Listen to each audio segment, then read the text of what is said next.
Alright folks, so I realized that even though I've shown this Falchion a couple of times in videos, I actually haven't done a proper review of it, so let's get to it.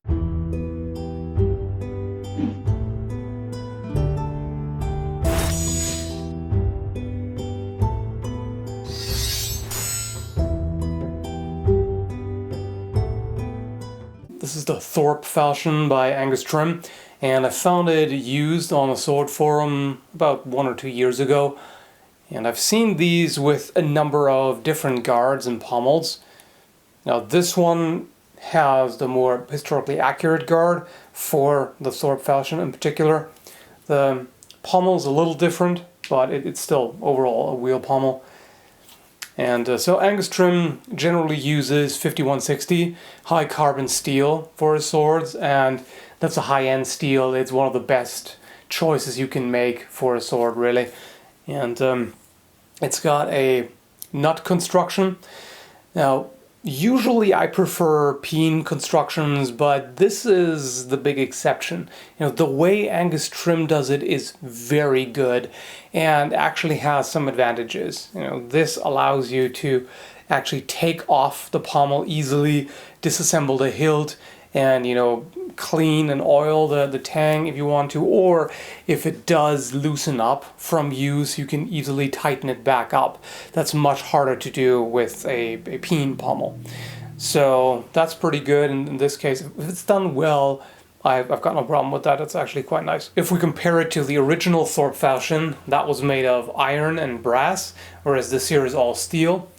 The weight is a little different. The original currently weighs 904 grams or 1.98 pounds, and it clearly has lost some material due to corrosion and cleaning, and also the grip is missing. You know, it was organic, it just rotted away. And this reproduction here weighs 1.13 kilograms or 2.5 pounds.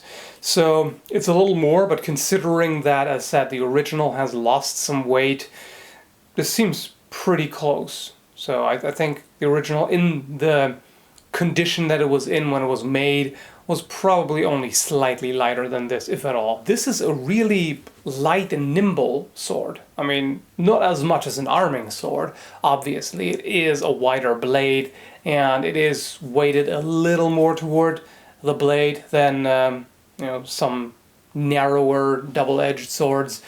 But this is, you know, it's really light in the hand. So you can very easily do wrist cuts with this without, you know, overexerting yourself. You can very quickly do deceptive cuts, and this is, you know, it's a sword. It's not a chopper or, you know, an axe sword hybrid the way some people envision a falchion sometimes. If you look at the thickness of the original, it's crazy thin. Like the maximum thickness on it is 2.5 millimeters.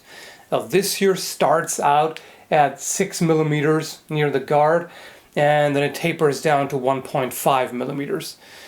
So again, the original has most likely lost mass, and it was probably originally thicker. But either way, this is quite a thin blade, no matter what, especially near the point. This thins out quite dramatically.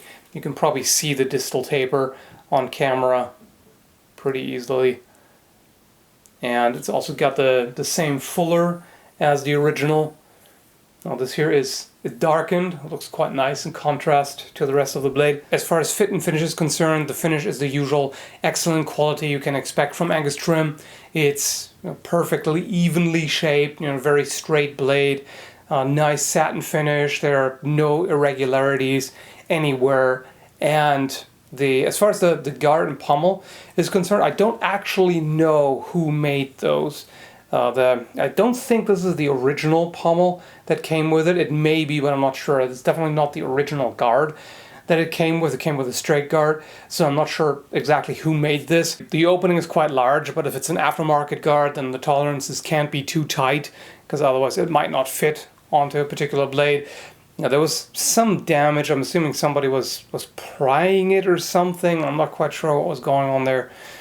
But other than that, it's quite a nice looking guard, and it does fit it very well. And when you tighten the nut, it's all perfectly solid. The grip is absolutely top notch. It's similar to how Albion does it. The leather wrap is coated in glue and carefully wrapped around it, then wrapped in string to make sure that it's nice and tight as the glue dries, and then the string is taken off. That's how you get those lines here.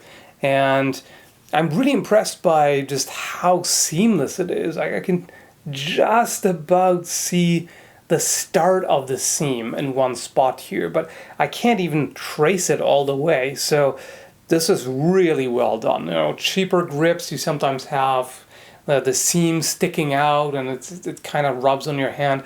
This is perfectly smooth. It's really well shaped.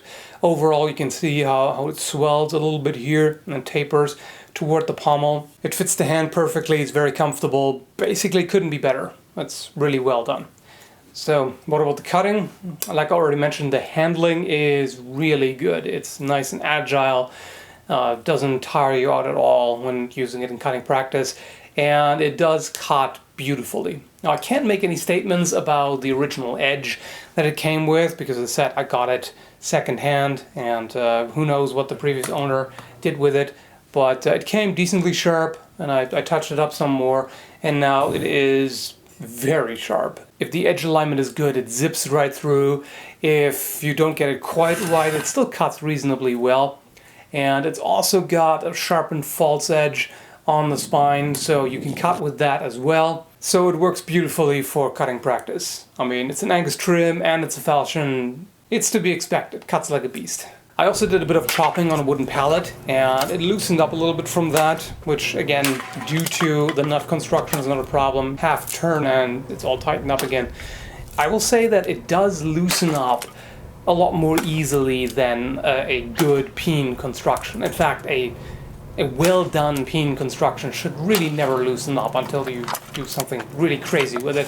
So this will definitely loosen up more easily than that. But considering how simple it is to fix, I don't really consider that a big deal. As far as edge damage is concerned, there is a little bit here in one spot. I've done quite a bit of cutting with it. And there's also part of the edge that's a little bent.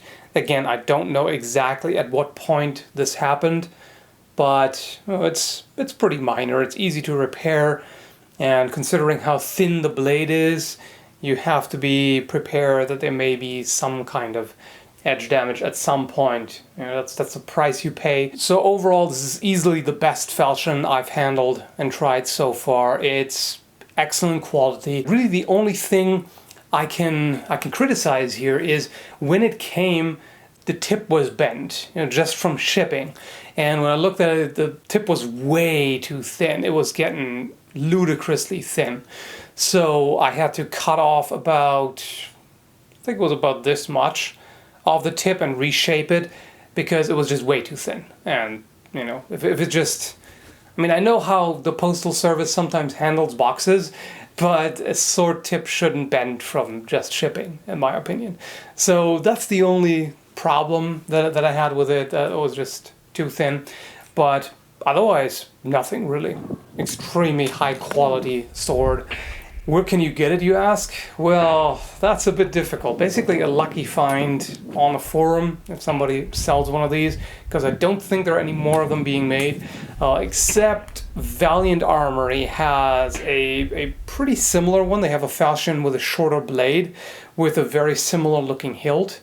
So that would be an option. I'll post that down below. And also right now at Cult of Athena there is a saber made by Angus Trim that's also pretty similar, except that the blade is curved and it's a lot narrower than this. It's not a Falchion, but it's at least the next closest thing. So I'll also post that down below. And also, if you want this particular one, it'll be for sale. Because now that I'm done with it, I've reviewed it, I'll put it up for sale. Not because I don't like it anymore, I'd much rather keep it, but I have to try to save as much as possible because it looks like we'll have to move in about a year because the current location just limits way too much what I can do. So I need to save as much money as I can currently. And that means I have to shrink the collection some more to scrape money together. And so yeah, this will need a new home. This will also, eBay auction will also be down below. And yeah, that's it for now. So I hope you liked the review, found it helpful, and thanks for watching. Have a good one, folks.